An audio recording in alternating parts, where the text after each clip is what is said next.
Okay, wait, stop scrolling. Seriously, pause for a second. I need you to think about the last time you watched a TikTok. Like, really think about it. You're swiping, right? You get that little hit of dopamine. Swipe, hit, swipe, hit. It feels infinite. It feels like the future.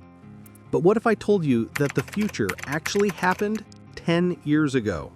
And what if I told you that the company that invented that future completely, utterly, and hilariously destroyed it on purpose? We are talking about Vine, the app that didn't just change the internet, it literally rewired your brain. No, seriously, there is actual science here. See, before Vine, video on the internet was like a commitment. You had to click, wait for it to buffer, watch a 30-second intro. It was exhausting. Vine changed the physics of attention. They figured out that the human brain processes a sentence in about 3 seconds. So, if you give someone 6 seconds, you get a setup and a punchline. That's it. It's a neurological loop, a dopamine ladder. But here's the thing that nobody talks about.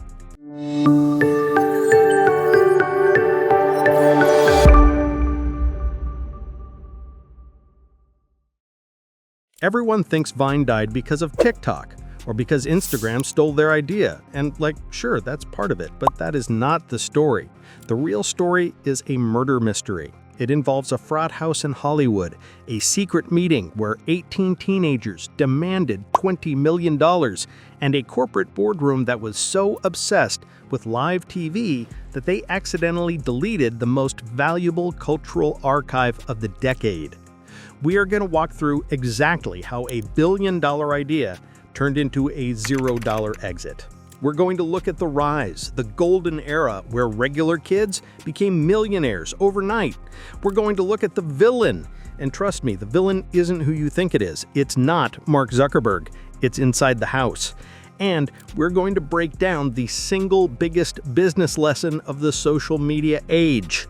Most people think Vine failed because it couldn't make money. I'm here to tell you that's a lie.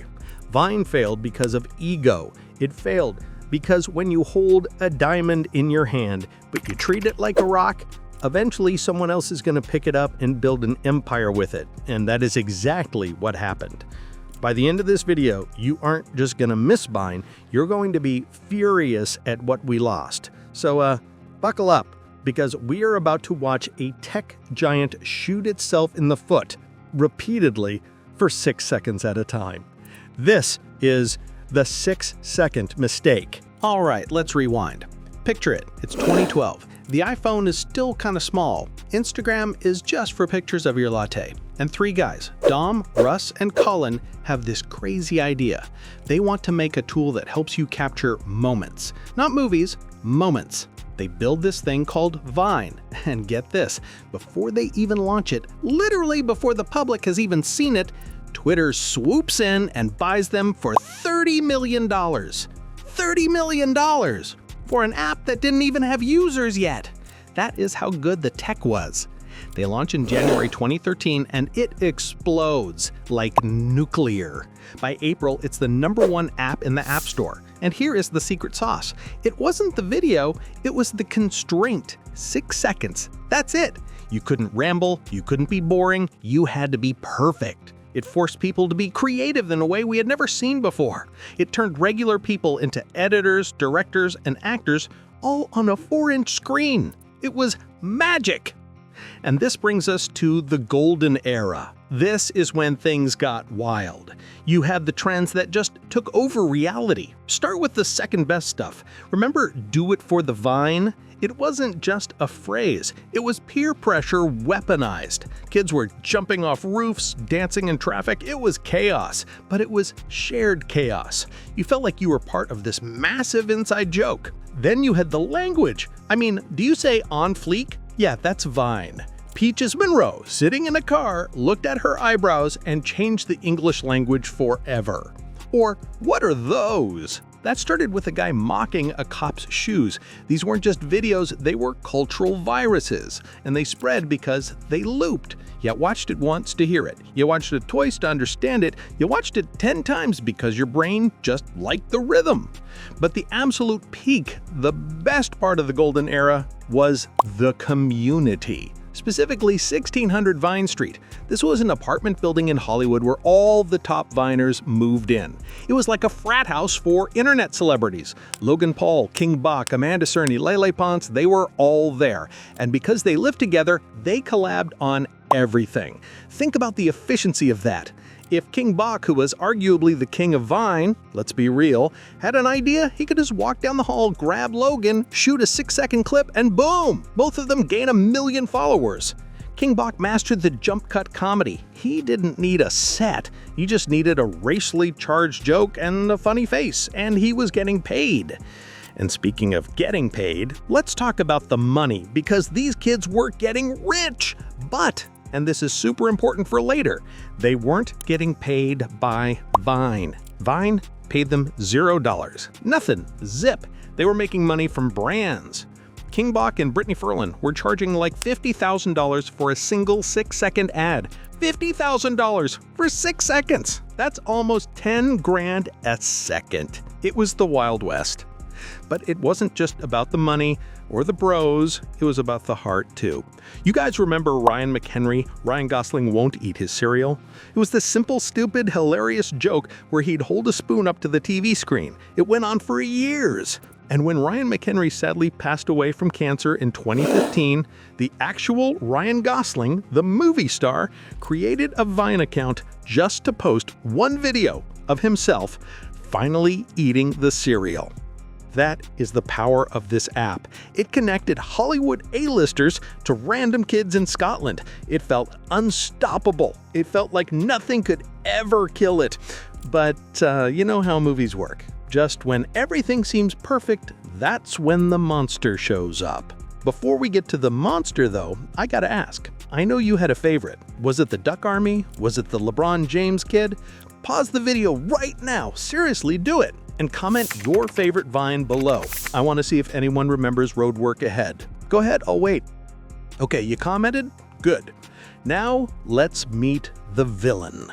So, Act 2, the villain. And honestly, this story has 2 villains. One is external, and one is, well, we'll get to him. First, the external threat.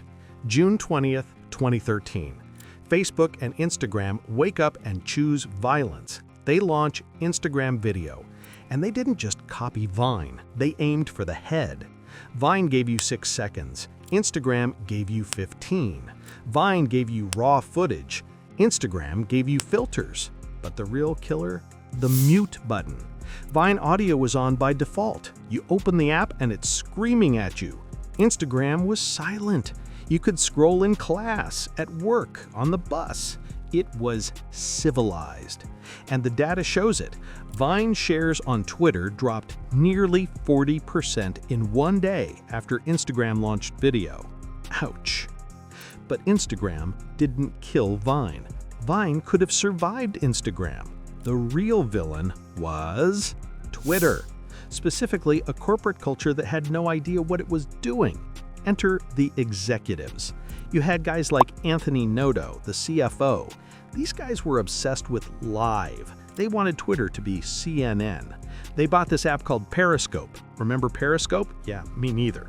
They poured all their money into live streaming and sports deals.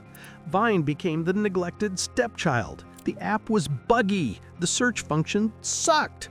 And the creators, the people actually making the content, were begging for tools.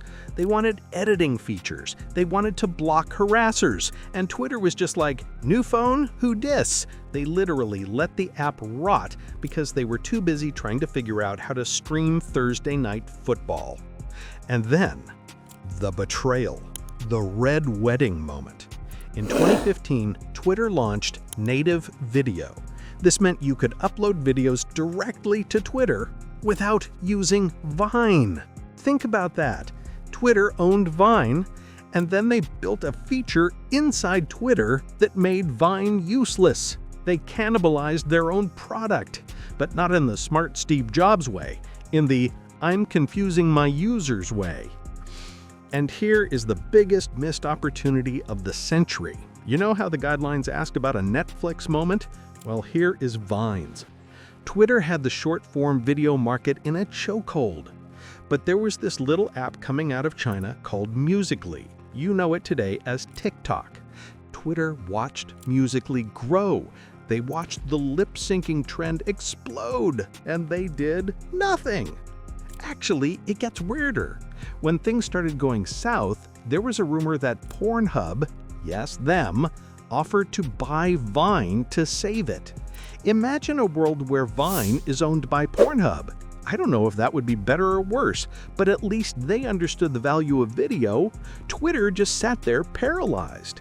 They were sitting on a goldmine of data, trends, and youth culture, and they were treating it like a liability. And the biggest crack in the foundation, the money. We talked about how King Bach was making $50K a post from brands. But Vine didn't have an ad system. They didn't share revenue. YouTube pays you. Twitch pays you. Vine gave you exposure. And you know what you can't buy groceries with? Exposure. The creators were getting restless. They were famous, but they felt unappreciated. And that tension was about to snap.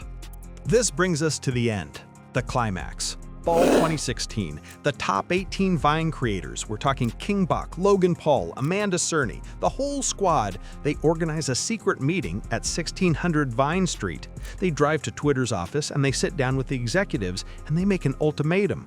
They said, look, Vine is dying, usage is down, we're the only reason anyone is still here. If you want us to save your app, we need a contract. We want $1.2 million each.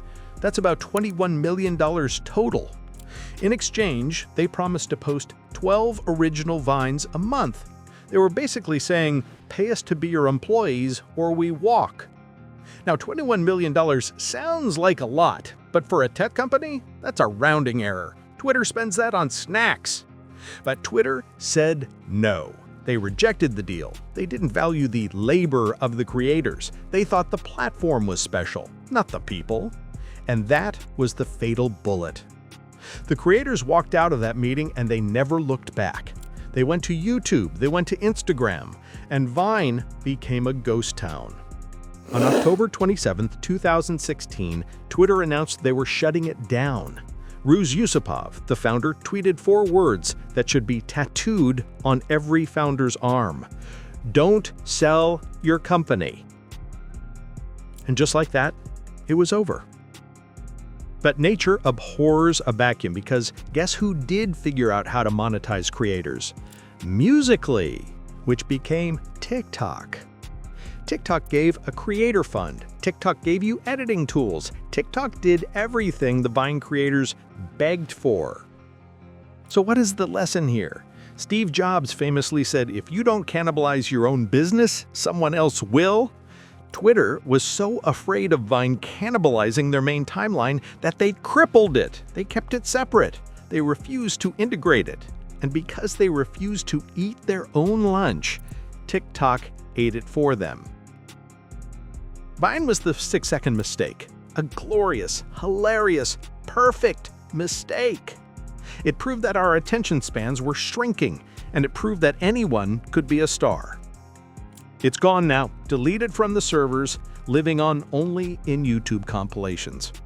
But hey, at least we got Duck Army out of it, and for that, I am eternally grateful. If you like this trip down memory lane, smash that like button. It helps the algorithm more than you know. Subscribe if you want more deep dives into dead tech. And let me know in the comments, if Vine came back today, would you use it?